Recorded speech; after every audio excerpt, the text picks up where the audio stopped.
Hello दोस्तों, welcome back to the channel horizon classes. So दोस्तों, आज के इस वीडियो में हम इंट्रोडक्शन टू स्टैटिस्टिक्स जो हमारा सेकंड चैप्टर है उसका पार्ट 5 देखेंगे दोस्तों। और आज की इस वीडियो में हम नए टॉपिक को शुरुआत करेंगे। आज का हमारा टॉपिक होगा फ्रीक्वेंसी डिस्ट्रीब्यूशन। फ्रीक्वेंसी डिस्ट्रीब्यूशन थोड़ा बड़ा टॉपिक है दोस्तों। आपके सिलेबस में सिर्फ फ्रीक्वेंसी डिस्ट्रीब्यूशन बोल के सिर्फ कॉन्सेप्ट दिया गया है, लेकिन आगे क्या पढ़ाना आपको नहीं दिया गया है। लेकिन दोस्तों, कभी भी बिजनेस स्टैटिस्टिक्स में ये आपको टेबल्स बनाना, फ्रीक्वेंसी डिस्ट्रीब्यूशन टेबल बनाना कंपलसरी पूछा जाता है दोस्तों। सो हमारा फ्रीक्वेंसी डिस्ट्रीब्यूशन का टॉपिक हम 4 वीडियो में खत्म करेंगे दोस्तों। सो दोस्तों, आज के इस वीडियो में पहले हम फ्रीक्वेंसी डिस्ट्रीब्यूशन का पहले मीनिंग देखेंगे, थोड़ा इंट्रोडक्शन देखेंगे। उसके बाद दोस्तों हम डिस्क्रीट फ्रीक्वेंसी डिस्ट्रीब्यूशन टेबल बनाना सीखेंगे दोस्तों। पहले हम डिस्क्रीट फ्रीक्वेंसी डिस्ट्रीब्यूशन टेबल का पहले मीनिंग जानेंगे, उसके बाद हम क्वेश्चन मैं आपको बताऊंगा, उसके बाद मैं उस क्वेश्चन को आंसर कराऊंगा और आंसर करने के बाद लास्ट में मैं आपको प्रैक्टिस क्वेश्चन भी दूंगा। आप प्रैक्टिस कीजिएगा और उसका आंसर कमेंट सेक्शन में बताइएगा दोस्तों। सो चलिए हमारे वीडियो की हम शुरुआत करते हैं। दोस्तों, जैसे मैंने कहा, आज की इस वीडियो में हम फ्रीक्वेंसी डिस्ट्रीब्यूशन का पूरा टॉपिक देखने वाले हैं। सो शुरुआत करते हैं हम फ्रीक्वेंसी डिस्ट्रीब्यूशन के मीनिंग से। सो चलिए सिंपल से देख लेते हैं। A frequency distribution is a visual representation of the number of times each value of a variable occurs in a data set. A frequency distribution एक visual representation है, यानी इसको एक ऐसे रिप्रेजेंट किया जाता है जैसे टेबल फॉर्म में या तो फिर ग्राफ फॉर्म में, जिसमें यह बताया जाता है कि वेरिएबल के अंदर जो भी वैल्यूज है वो कितने बार रिपीट हो रहे हैं, यह समझाया जाता है फ्रीक्वेंसी डिस्ट्रीब्यूशन में दोस्तों। और ये frequency distribution shows the frequency of A repeated items in A tabular और अ ग्राफिकल फॉर्म। सो दोस्तों, ये फ्रीक्वेंसी डिस्ट्रीब्यूशन जो बार बार रिपीट हो रहा है यह बताया जाता है टेबल फॉर्म में या तो फिर ग्राफिकल फॉर्म में दोस्तों। ज्यादातर स्टैटिस्टिक्स में टेबल फॉर्म में ही बताते हैं और आज के इस वीडियो में हम टेबल फॉर्म में ही देखेंगे दोस्तों। सो फ्रीक्वेंसी डिस्ट्रीब्यूशन हमने क्या समझा? फ्रीक्वेंसी डिस्ट्रीब्यूशन एक विजुअल रिप्रेजेंटेशन है जिसमें यह बताया जाता है कि वेरिएबल के अंदर जितने भी वैल्यूज है वो कितने बार रिपीट हो रहे हैं, यह बताया जाता है in the form of table, जिसे हम कहते हैं फ्रीक्वेंसी डिस्ट्रीब्यूशन दोस्तों। ये हो गया हमारा फ्रीक्वेंसी डिस्ट्रीब्यूशन का मीनिंग दोस्तों। उसके बाद हम आगे बढ़े तो frequency distribution can be classified into 2 categories. 2 categories के अंदर ये फ्रीक्वेंसी डिस्ट्रीब्यूशन टेबल आपका क्लासिफाइड है, जिसमें फर्स्ट आता है univariate frequency distribution and second आता है बाइवेरिएट फ्रीक्वेंसी डिस्ट्रीब्यूशन। आज हम बात करेंगे यूनिवेरिएट के बारे में। यूनिवेरिएट ये होता है जब आपका एक वेरिएबल दिया जाए तब आप यूनिवेरिएट फ्रीक्वेंसी डिस्ट्रीब्यूशन टेबल बनाते हैं दोस्तों। और यूनिवेरिएट फ्रीक्वेंसी डिस्ट्रीब्यूशन टेबल और 2 टाइप्स में क्लासिफाइड है। जैसे फर्स्ट आता है discrete frequency distribution table, second आता है कंटिन्यूस और ग्रुप्ड फ्रीक्वेंसी डिस्ट्रीब्यूशन टेबल। आज की इस वीडियो में हम ये डिस्क्रीट फ्रीक्वेंसी डिस्ट्रीब्यूशन टेबल देखेंगे दोस्तों। डिस्क्रीट फ्रीक्वेंसी डिस्ट्रीब्यूशन वो टेबल होता है जहां पर आपके वैल्यूज आपको सर्टन अलग तरीके से या तो फिर काउंटेबल तरीके से आपको बताना है, तो आप डिस्क्रीट फ्रीक्वेंसी डिस्ट्रीब्यूशन टेबल आप यूज करते हो दोस्तों। ये कंटिन्यूस हम कल के वीडियो में देखेंगे, तो कंटिन्यूस हम कल के वीडियो में बात करेंगे दोस्तों।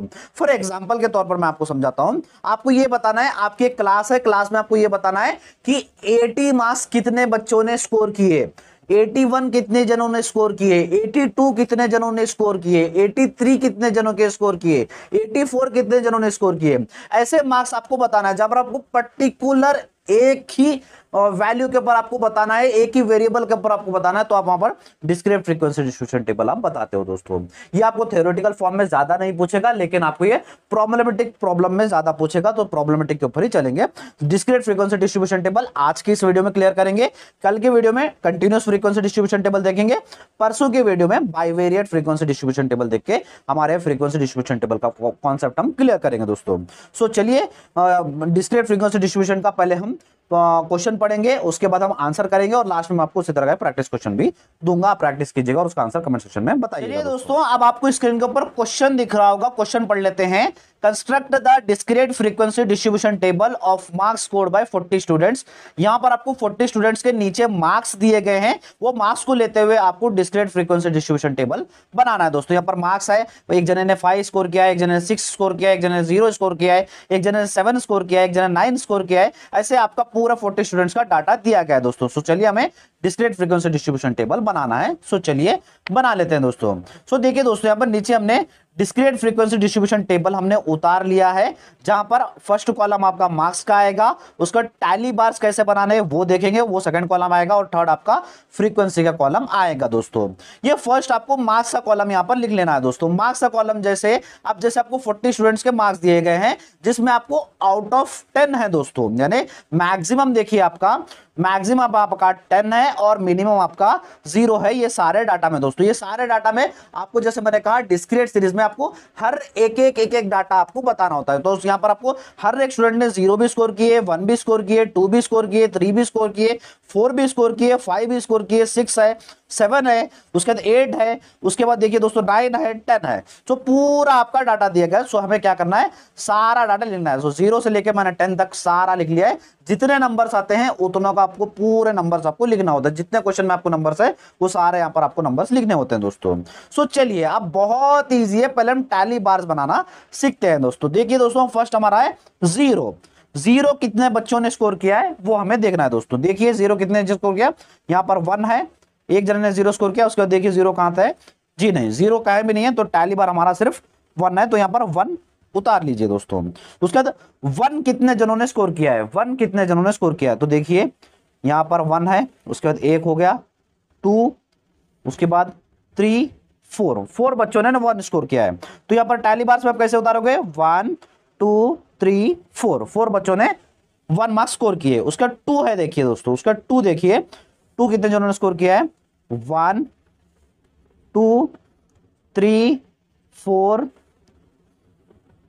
5 6 7 बच्चों ने 2 स्कोर किया है। तो अब यहां पर आप टैली बार्स कैसे उतारते हैं, देखिए दोस्तों 7 बच्चों ने स्कोर किया है, तो 1 2 3 4 है के बाद टैली बार्स उतार लीजिए। 5 आपका इसके ऊपर कट होगा, 5 जो आपके टैली बार होगा, 5 आपका कट होगा। 4 के ऊपर 5वां जो भी टैली बार होता है वो कट होता है। ये रूल है, ऐसे करना होगा, वरना अगर आप डायरेक्ट ऐसे से उतारते जाओगे तो आपका नहीं मिलेगा मार्क्स। 4 के बाद एक कट कीजिए, उसके बाद 5 हो गए, 6 7।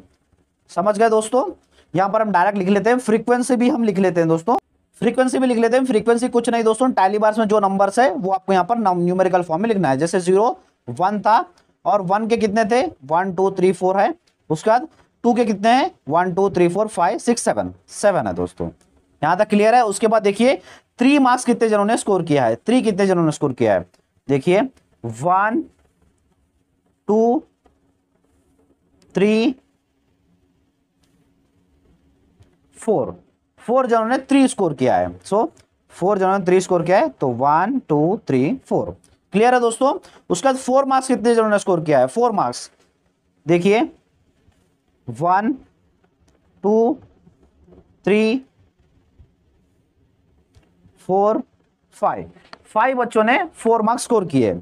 सो 5 बच्चों ने 4 मार्क्स स्कोर किए। सो 1 2 3 4 एंड ये 5। उसके बाद 5 मार्क्स कितने बच्चों ने स्कोर किए, सो 1 2 3 4 बच्चों ने 5 मार्क्स स्कोर किए दोस्तों। सो 5 मार्क्स 4 बच्चों ने स्कोर किए, तो 1 2 3 4। उसका 6 मार्क्स कितने बच्चों ने स्कोर किए हैं, 1 2 3 4 5 6 बच्चों ने 6 मार्क्स स्कोर किए दोस्तों। सो 6 मार्क्स 6 बच्चों ने स्कोर किए, तो 1 2 3 4 5 एंड 6। 7 मार्क्स कितने बच्चों ने स्कोर किए हैं, चलो 1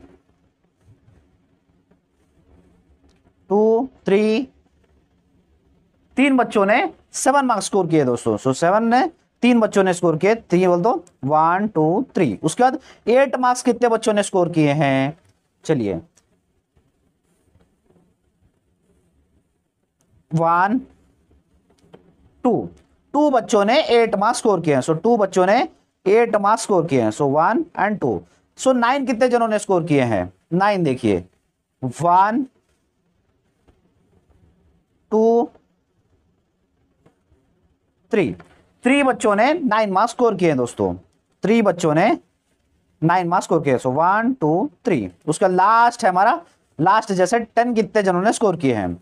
सो 10 देखिए दोस्तों कितने जनों ने स्कोर किए हैं, सो 10 एक जने।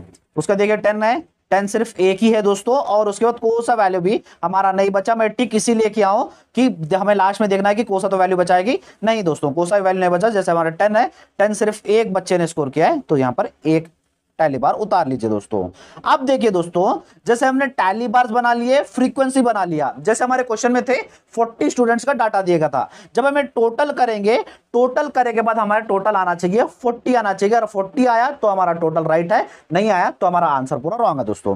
सो 1 + 4 + 7 + 4 + 5 + 4 + 6 + 3 + 2 + 3 + 1 करेंगे तो हमारा टोटल आंसर 40 आ जाएगा दोस्तों। सो 40 आंसर आया, तो 40 हमारा क्वेश्चन में 40 स्टूडेंट्स का डाटा दिया गया था, सो 40 हमारा आंसर आया, यानी हमारा आंसर ये राइट है दोस्तों। एक बार जल्दी से स्क्रीनशॉट ले लीजिएगा बच्चों। दोस्तों ये था हमारा आज का वीडियो। जैसे मैंने कहा था, मैं लास्ट में आपको इसी तरह क्वेश्चन दूंगा, प्रैक्टिस क्वेश्चन। आपके स्क्रीन के ऊपर क्वेश्चन दिख रहा होगा, आप प्रैक्टिस कीजिएगा और इसका आंसर कमेंट सेक्शन में बताइएगा दोस्तों। और एक बात दोस्तों, मैं बिजनेस स्टैटिस्टिक्स के क्लासेस स्टार्ट कर दिया था, जिसके प्लेलिस्ट का लिंक मैं आपको डिस्क्रिप्शन बॉक्स में दे दूंगा, जहां पर आपको एक ही जगह पर सारी क्लासेस इस सब्जेक्ट की मिल जाएंगी दोस्तों। और इस चैप्टर के जो पार्ट 4 तक थे उसके भी लिंक डिस्क्रिप्शन बॉक्स में दे दूंगा, एक बार डिस्क्रिप्शन बॉक्स चेक कर लीजिएगा। वीडियो अच्छा लगा तो वीडियो को लाइक कर दीजिए, चैनल को सब्सक्राइब कर लीजिएगा और अपने सारे फ्रेंड्स के साथ इस वीडियो को शेयर कर दीजिएगा दोस्तों। Thank you so much.